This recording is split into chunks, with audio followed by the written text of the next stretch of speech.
Hi friends, welcome to my channel Varshini women world waves. ఈరోజు మీకు కొబ్బరికాయ పులిహోర పచ్చడి చూపిస్తున్నానండి. దీనికి కొబ్బరి పొడి కావాలి. ఒక ఫుల్ కొబ్బరికాయ తీసుకున్నాను నేను.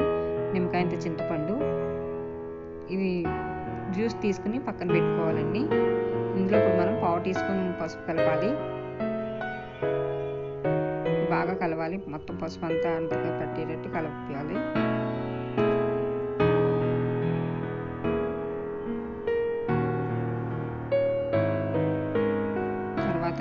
చింతపండు జ్యూస్ వేయాలి. చిక్కగా వేయాలని, పలచగా వేయద్దు. కొంచెం ఇది పొడి పొడిగానే ఉంటుంది, కొద్దిగా మరీ పొడిగా కాకుండా తడిగా ముద్దలా కాకుండా మీడియంలో పెట్టి చేసుకోవాలి. ఇది అన్నంలోకి చాలా టేస్ట్ ఉంటుందండి. పిల్లలు కూడా బాగా ఇష్టంగా తింటారు. కొబ్బరి తింటే పిల్లలకి మంచిది కదండి, మెమరీ పెరుగుద్ది అంటారు. కొబ్బరి ఎంత పెడితే అంత బాగుంటుంది పిల్లలకి. ఇప్పుడు సాల్ట్ వేసుకుందామని, తగిన రుచి మీకు ఎంత కావాలో అంత వేసుకోండి. ఒకసారి చేసి పిల్లలకి పెట్టండి, చాలా బాగుంటుంది. మొత్తం కలవాలని. నా ఛానల్ని ఎవరైనా ఫస్ట్ టైం చూస్తే సబ్స్క్రైబ్ చేసుకోండి, బెల్ ఐకాన్ క్లిక్ చేయండి. నేను పెట్టే వీడియోస్ మీకు నోటిఫికేషన్స్ వస్తాయి.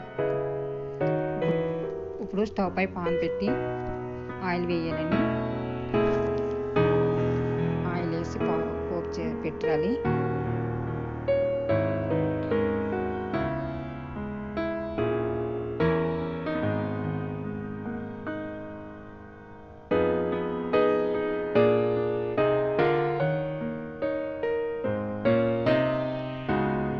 కొద్దిగా ఆవాలు, 1/2 టీ స్పూన్ జీలకర్ర,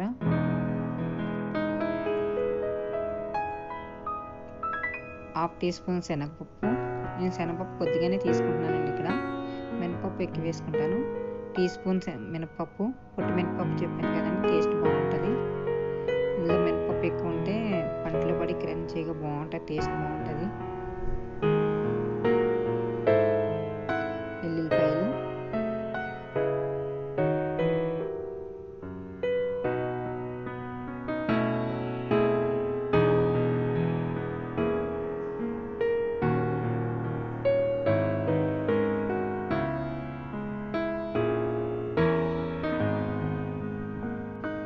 కరివేపాకు,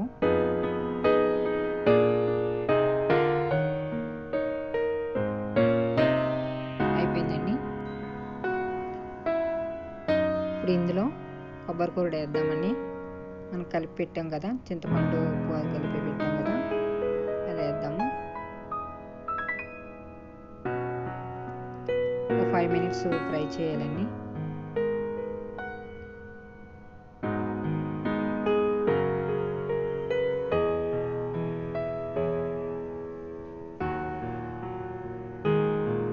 నేను ఇందులో పచ్చిమిర్చి మర్చిపోయానండి, మళ్ళీ వేపేస్తాను. పల్లీలు కూడా పైన వేపేస్తానండి నేను. తినడానికి టేస్ట్గా ఉంటుంది, మెత్తపడిపోకుండా. మనం తినే ముందు వేపుకొని వేసుకుంటే బాగుంటుంది.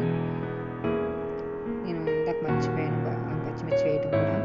పచ్చిమిర్చి కూడా వేపేస్తాను.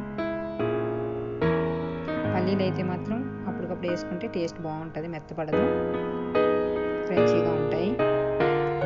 ఇదిగోండి పులిహోర పచ్చడి, కొబ్బరికాయ పులిహోర పచ్చడి చాలా టేస్ట్గా ఉంటుంది. అన్నంలోకి, చపాతీలోకి కూడా బాగుంటుంది. ఇది మీకు నచ్చితే లైక్ చేయండి, షేర్ చేయండి, కామెంట్ చేయండి.